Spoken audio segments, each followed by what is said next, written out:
Hi, this is Debbie of Debbie and Dr. Rob, and I'm with Dr. Rob, and we are going to talk today on the topic of, my favorite topic is enlightenment. Wow. What does it mean to be enlightened? Are you enlightened? We'll find out. Are you enlightened? You go for the jugular, yes. Well, enlightenment, first of all, it came to the West, from the East, obviously. From Vivekananda was one of the first ones to talk about it when he came in the early 1900s. He's from the Ramakrishna's tradition of yoga, meditation, those kind of things. So this idea of enlightenment kind of entered the vocabulary of the West, and it's been around for since then.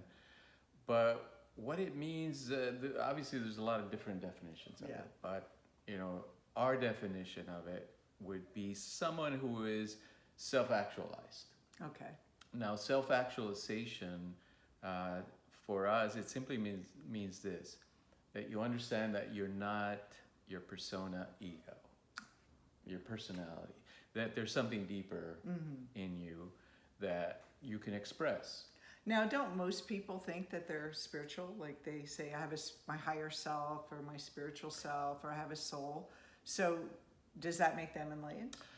Well, those are beliefs. Okay. And there's nothing wrong with beliefs.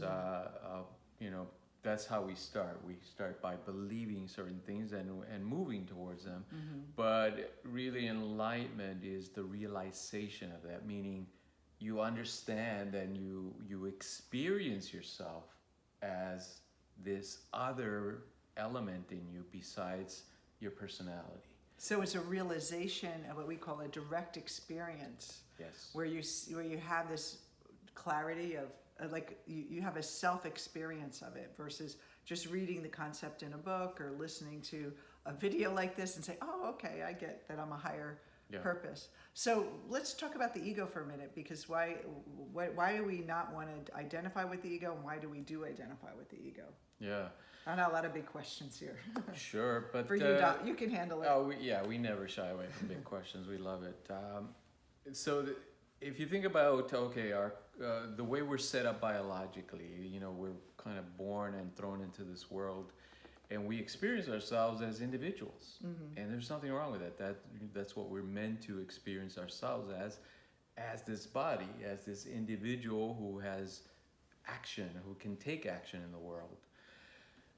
And it works up to a certain point, but once you kind of get the hang of survival and you got survival down, there seems to be a need to go further than that.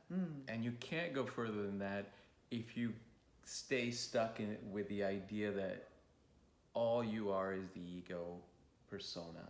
So when we talk about survival, it's basically self-protection, the body, material things in life. You're really just kind of like, I gotta make sure I'm making enough money and I'm paying my bills, I'm eating daily, I'm feeding my family. Right, the hierarchy of needs, like Maslow having says. A relationship, those type of things. Yeah, the first few layers of the pyramid, right? You got your biology down, your survival needs. You're breathing every day. You got your self-esteem needs and your social needs met. But you want to keep going up the pyramid, and up higher, Maslow talks about self-actualization, meaning, is there something else bigger than you that you can connect to besides just survival? And a lot of people, even people that are doing very well, they're still stuck at that survival mode because they're just using their success to kind of protect themselves against those imagined threats from the external world. So that you can have $1 million, so you could have $1 million company, and you're still like rushing, so attached to it. Yeah. I remember one time you said to me once, which I was like, wow, that's brilliant, because you're so smart, that a rich person is attached to his mansion as much as a poor person is attached to his cardboard box. Absolutely. A homeless person is like that same grasping of, this is my box, this is mine, and you could have that as a homeless person, you can have that as a millionaire. So it has nothing to do with how much money you have. And you can do this with relationships too. You can have a relationship, but if you're holding on to it with a vice grip, like this person is my survival, like I'm floating in the ocean and they're my life's preserver, then you're not really living. You're just surviving and walking on eggshells, or afraid to leave a marriage or a relationship because it's based on survival. And so many people are afraid to make changes in their life because everything they built around them is to keep them comfortable in their, you call it the little place by the fire with the cat and the blanket, and you're just kind of surviving. A little hobbit home. But we're meant for so much more. Yeah. So how can someone go from survival mind to enlightened mind? Well, can they do that in 24 hours? Well, the great news is this, that we already have everything we need in our mind.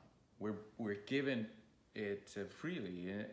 Even in Eastern philosophy, it teaches that you already are the higher self.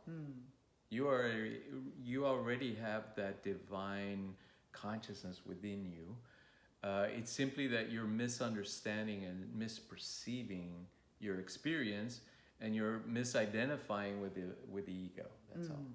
So it's really about correcting the misperception.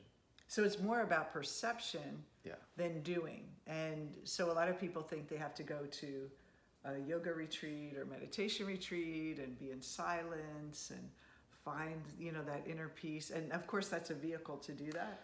But but really what you're doing is you're shifting perception. So you don't need to do that to get perception, to shift your perception. But you do need a practice to get there. Absolutely. The truth is one, but the wise call it by many names. Meaning there's a lot of ways to get there, but it's all the same place.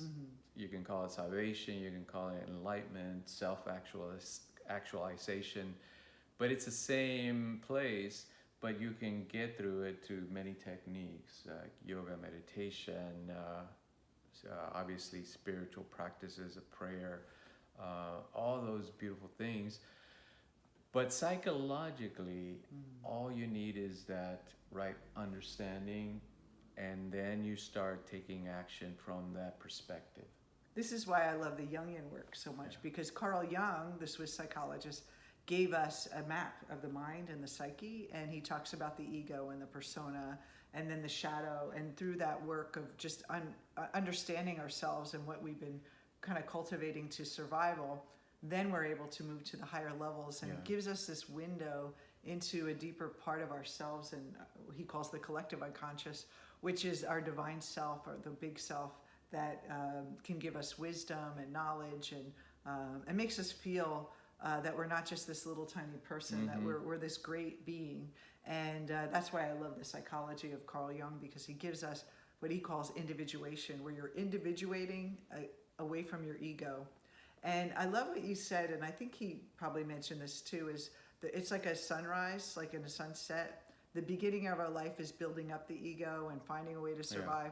The second part of our life, after 35, depending on how long you live, is really about really letting go of that ego, letting go of that conditioning, and really starting to become who we are. And if you look at your life, it kind of happens a little naturally, but you can do it much faster than waiting 30 years at the end of your life to say, okay, I'm awakened now. You can actually do it faster. But we are built for it. It's not only some people can be enlightened, and you're spiritual gifted, and you have all the old soul qualities that gives you this enlightenment.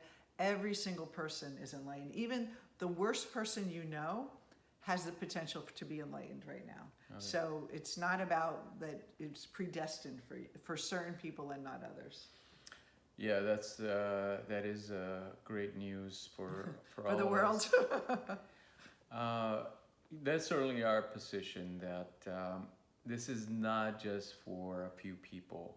It's really for all of us. And it's not as hard as most people believe it. In other words, a lot of people ask us, oh, is this going to take 20 years, 20, 30 years of, hard work?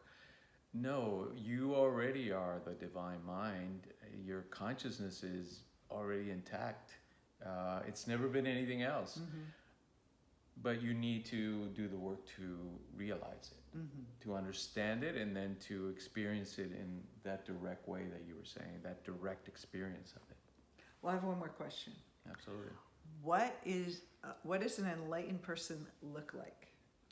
And I think that is really, a lot of people think have an idea of what an enlightened person, how you can recognize them. Right. What does their life look like? Yeah, what does their life look like, and how do they recognize what, kind of like their belief. I think a lot of people think that an enlightened person is never angry and is just floating, and they don't make money, they don't earn money. Right.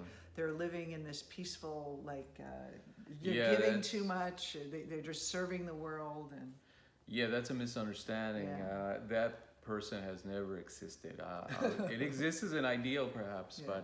but that person has never existed. It's just human life, and from the external, it appears the same way because the person has to breathe, has to work, has to sleep, like everyone else. so you don't have to leave your home or your family or anything, Nothing or like that. even your job to be enlightened. No. You just, what's happening internally, your experience changes. Yes. You're not as stressed anymore. You understand what you're seeing. And actually, enlightenment helps you direct your life consciously versus just being led by the ego, led by that conditioning. Yes. It's a beautiful thing. And it also, there's not like a switch where you turn the enlightenment on and then you're enlightened and everything is perfect. It's the enlightened person is constantly wrestling with their ego mind. So this misperception that, when you're enlightened, you're not going to be worried anymore. You're not going to have any problems. You're going to be blissful. I remember one of our teachers at one of the Buddhist centers we went to, he would walk around and they would like, what's going on today? And he'd be like, rubbing his hands together saying, I'm so excited, I have so many problems. Like he uses the problems to, Absolutely. and go to deeper levels. So we don't want to run away from life as an enlightened person. We don't want to not have wonderful sex and have great money and success and beautiful bodies and all those things that we want from a human standpoint. But we also put it in its right place. And I think that's the difference. We don't make that the goal. We make enlightenment the goal, and then the other stuff we enjoy a lot more. Yeah. It's happier. Yeah, and I would say also the enlightened person is not attached to those things. Now, again, it doesn't mean, a lot of people misinterpret a non-attachment as meaning they don't care. It's not that they don't care, it's that they understand the nature of those things, that they're temporary manifestations. We're meant to enjoy these things, but they don't define us because, first of all, they're not going to last. They are temporary manifestations, and we're meant to enjoy them in the moment and let them go. And that's really the beauty of enlightenment, is I think we enjoy it more when we're less attached. Yeah. We feel freer, and so to, I guess, put a wraparound summary of this is enlightenment is really a freedom of mind, where your mind is free to create what you want and not weighed down by the ego and the needs and the fears of just our human nature. And it's a beautiful thing. Absolutely. So we offer enlightenment in a box if you're interested. No, I'm just kidding. Just join us at debbieandrob.com and find out more about how you can become enlightened yourself. See you next time. Take care.